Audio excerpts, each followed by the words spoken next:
welcome to another edition of Broad Mind, where we explore the minds of writers, authors, and beyond. I'm your host, T.L. Radkowitz. Today's guest is Briana Dunlap, and she is a museum professional who has been with the Connecticut Valley Tobacco Museum here in Windsor since June of 2013. Besides working for the museum, she is finishing her last year as a graduate student in public history at Connecticut State University. I'd like to thank Brianna for being on the show. Thank you for having me. I'm very happy to be here. Very good. At what age did you first get into writing? Well, I am 26 now. With this book and this opportunity, I was 25. Before that, I was interested in English classes. Poetry is what I really focused on. I liked poetry, I like silliness and short fiction. But to be totally honest, writing is newer to me. And the irony here is that back in high school, 2008, I was going into school as a nursing major. And I had actually done very well in history classes, which is, this book is a short history, a popular history press release. And I never imagined I'd want to be a history major because I thought I would rather pull out my own teeth than write papers. Fast forward, years later, and this is what I'm doing. So it was not a foreseen path, but one I happily sort of snowballed into. Yeah. Well, I was going to say, the thing is, usually it's different when you're writing a report as opposed to a passion that you have. Yeah. I think we've all been there, actually, with the reports. Because, you have a structured way of writing something, and that's it. Yes. With writing history, there are very specific formats to professionalize it. And it took me a long time to get used to that. I'm not naturally analytical. I'm more of a artsy-fartsy creative poetry writer. So working with structures and citations and it's a formulaic way of proving a point and elaborating upon points. And it was tough. Yeah. It was very tough to write that way with my mindset. And with that, but I had fun with it. Wow, very cool. And with that, I have to explain that this is called Connecticut Valley Tobacco. And we usually explore the minds of authors of different types and whatnot, and wannabe authors, quite honestly. So you've written a book about tobacco. And I'm wondering what made you choose that job and to write a book about it? Oh, goodness.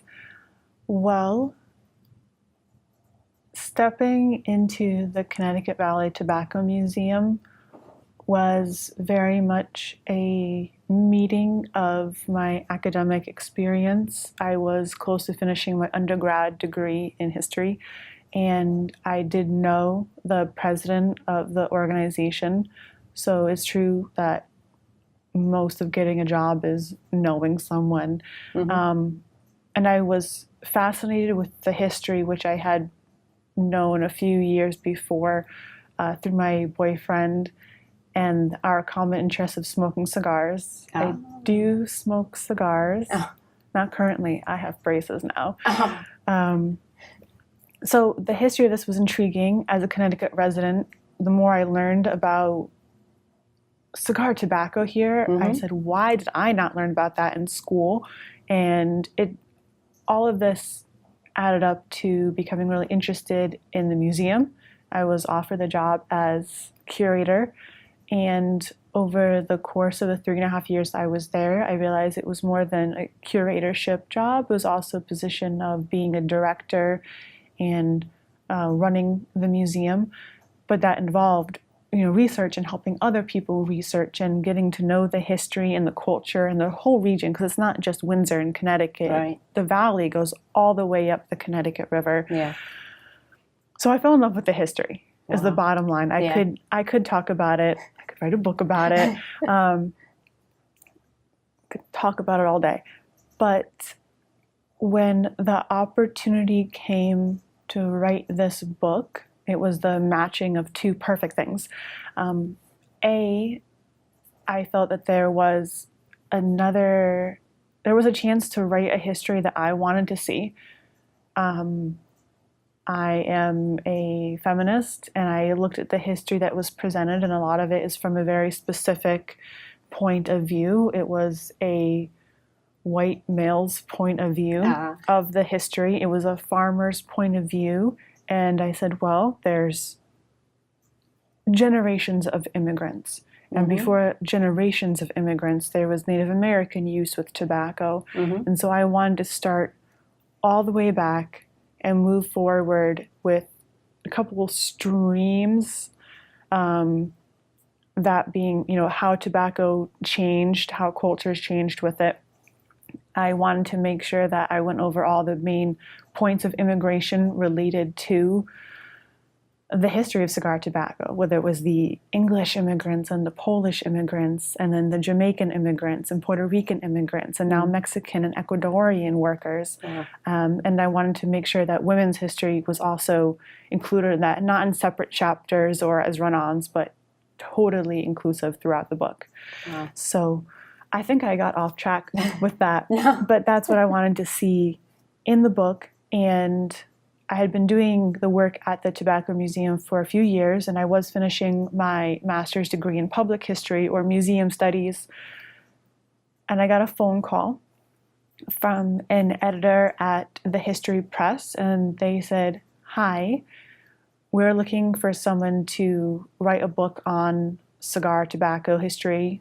Do you want to write it, or do you know anyone who would?" And I immediately said, "Yes, me." And so then I was able to write everything I just talked about into this book. Wow. How long did it take you to write it? 3 months. I do actually, Wow. I do want to step back and say it wasn't just a phone call. I had an excellent opportunity. As I was finishing my degree, we have to do something called the capstone project. Some majors have to write a massive paper, 100-page thesis, really incredible work.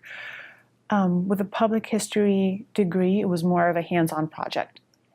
And I cannot say enough about the fact that I had an incredible advisor. Her name is Dr. Leah Glazer at the CCSU History Department. And I said, "Can I write this book as my capstone?" And she said yes. So I knew I wanted to write this book when I got that phone call, September of 2015, but her saying yes and allowing me to do that, and then she edited it twice before it was finally submitted, I wouldn't have been able to do it without her. So she saw me through the craziness and the editing, and it did take in total 6 months to write it. Wow. But 3 months of the most intense writing. Wow. Sure. Really fascinating. And the thing is, I've been reading a book about the Danbury State Fair. Oh, really? Yeah. And it's about 167 pages, and I think the author, pardon me if I can't remember her full name, Adriana Zimmerman, I think it is. She had to look up everything, and look up all the history over 100 years. Wow. And that took, I think, if I'm not mistaken, about 10 years in 167 pages. So that's why I'm really curious as to how long it took you with 111 pages. And it's a really wonderful book, I got to tell you. Thank you. What was the journey like in writing this? Riddled with caffeine and panic and plenty of all-nighters. And I'm not exaggerating. I am a planned procrastinator. I'm one of those people who knows that a deadline is coming and I let things slide. So the panic fuels me towards the end. And I don't encourage that for other people because it barely works for me, but that is how this went. the contract with the History Press was sent out in the mail just before Christmas and of 2015. In 2016, this book was due right around St. Patty's Day. So that was the window of time.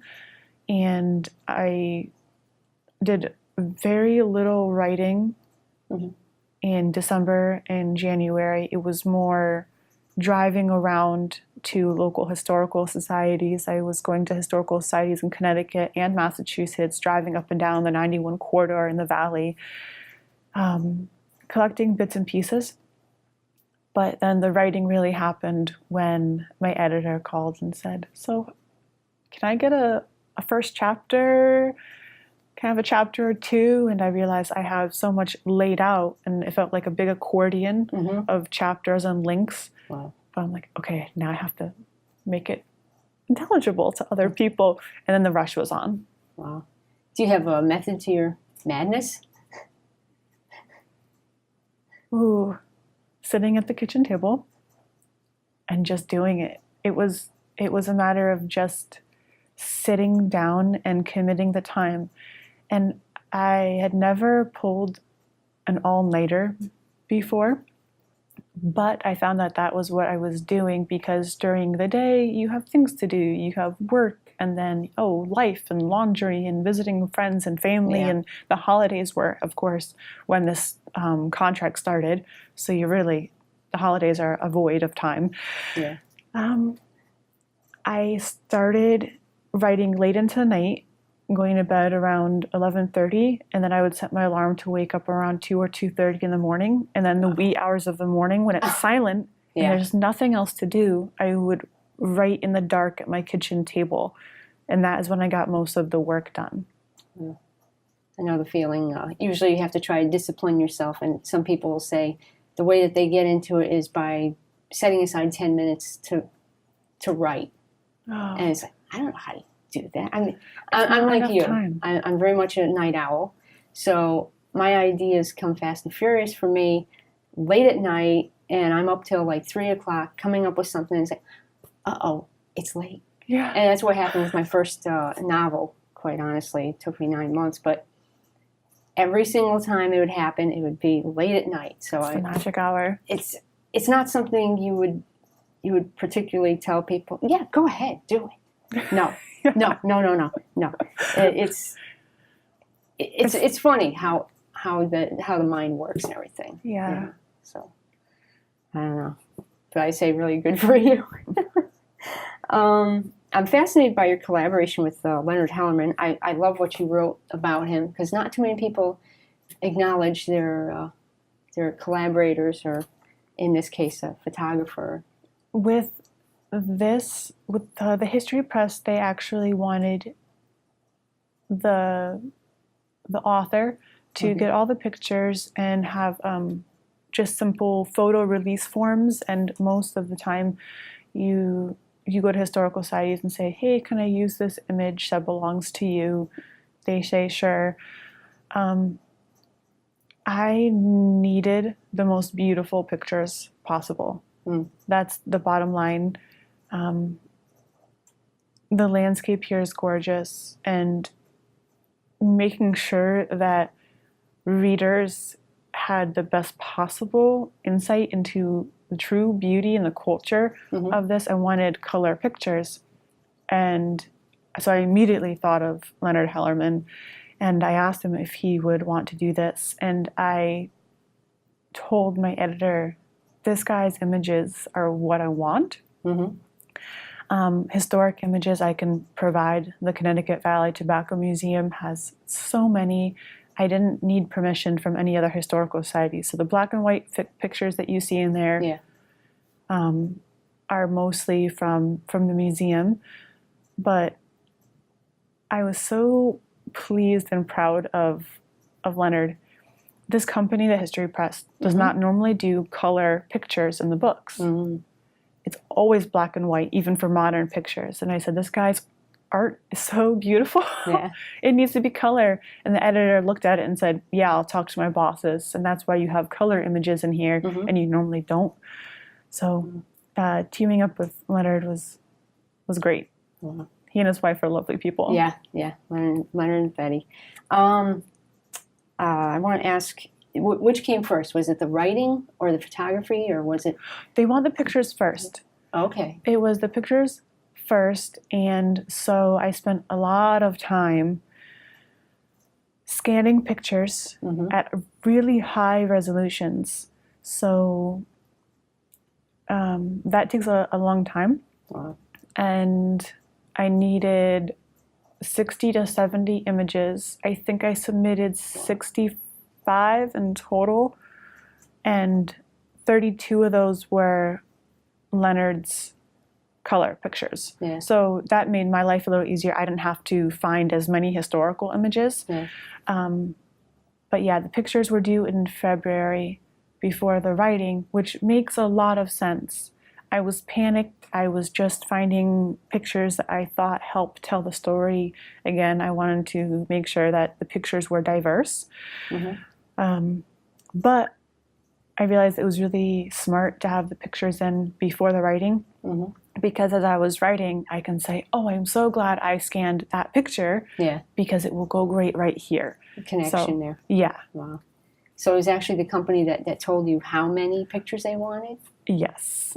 It was a very strict contract. Did they tell you how many pages to make the book? Pages are irrelevant. It was 30 to 40,000 words, and I just made 30,000. Gee. We don't usually talk about like small press type of books, but it's interesting to know that there are limitations that you have and deadlines and everything that go along with it, as opposed to an independent author. I mean, I would do it again. Enough time has passed. Yeah. As soon as the book was done last year around St. Patty's Day, I was like, never again.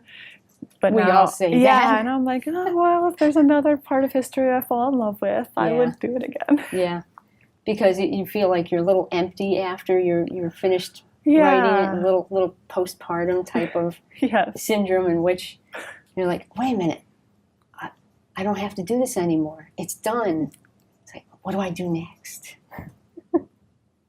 You talked about you were a feminist and all that stuff like that, and being the man's world of tobacco. As a woman writer, did anybody ever question why you would write a book about tobacco as opposed to more girly subject? No, happily no. And there are a good amount of women in cigar tobacco in the region. No, I didn't really have anyone asking that question.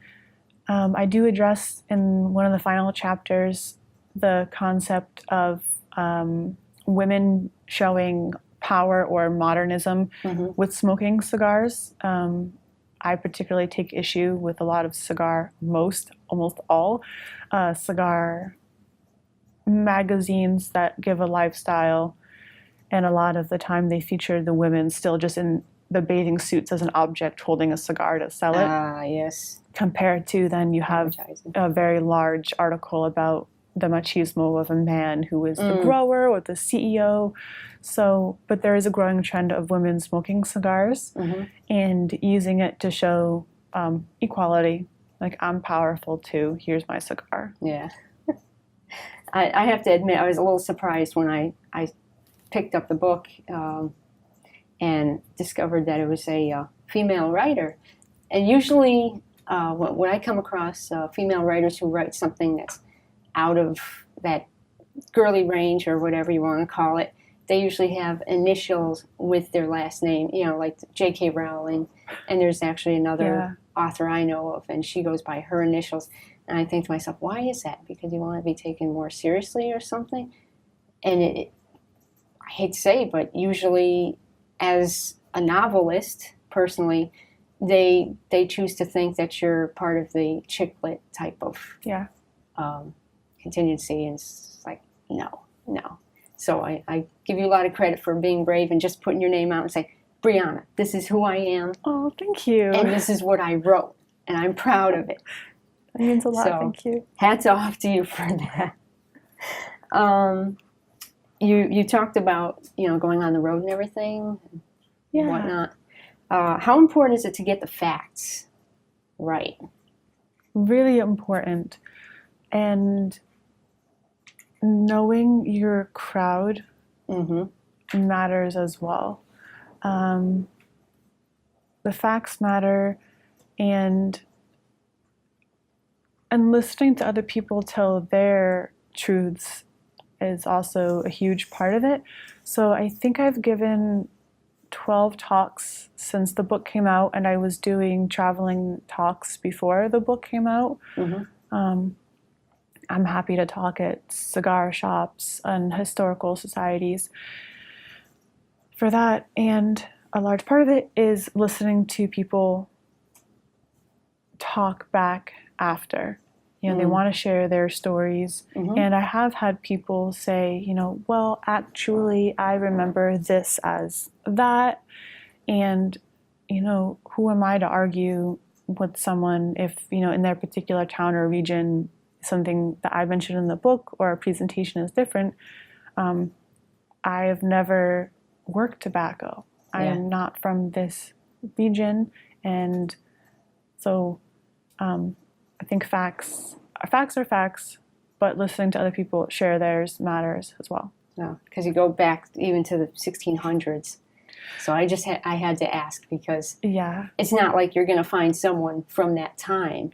So. No, from that time period, from colonial Connecticut, I did discuss a few legislative actions regarding tobacco, and all I could do was interpret it because there was no context as to why they happened. So I try to say it could have happened because of this, it could have happened because of that. Here it is. Yeah. A little bit of guesswork. Yes. Yeah. What kind of cooperation did you get? Because I'm sure it's a big thing. Cooperation in what way? Like about the facts and whatnot. Well, I did reach out to a broadleaf farmer as far as talking about more modern parts of the history. There's some things that are tough parts of history that I wanted to include too. And so asking farmers, saying, this is some tough stuff. How would you say this? How would you interpret it? What's your feedback on this? And talking to a lot of visitors on their experience is how I got a lot of context for the history as well. Visitors at the Connecticut Valley Tobacco Museum.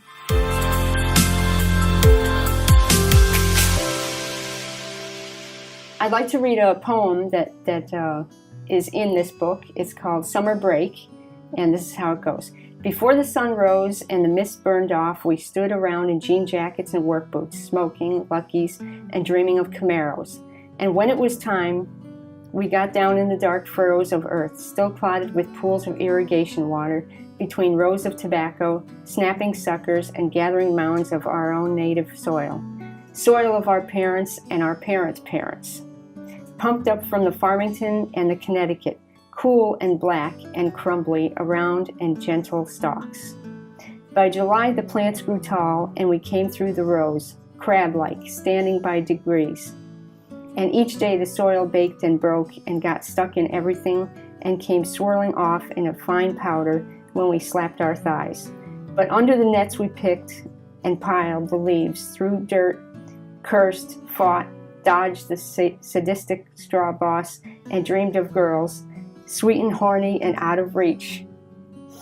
Like ants plundering a grave, we worked feverishly, stripping the fields and filling the sheds, stopping only at the end of a row for a drink or to gaze at the dusty trees lining the river, which wafted up to us, shad-smelling, muck-funky, sweet and beyond, the blue sky vague and unformulated like a thought of somewhere else, before plunging in again. We did this and got paid, and the summer grew on, arching over our heads like a golden bubble. By autumn, the tobacco picked and hung and fired, syrupy brown. We were already gone, pursuing thoughts of distant cities and loves. But for a whole season, we sweat and troubled through the ancient valley caked with mud and resin, from the soles of our shoes to our hair, black and burned and exhausted and happy. And that is written by Nicholas Fillmore Jr. of Windsor, Connecticut.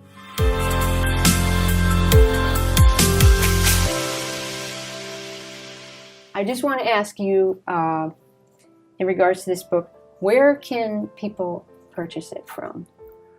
Thanks for asking.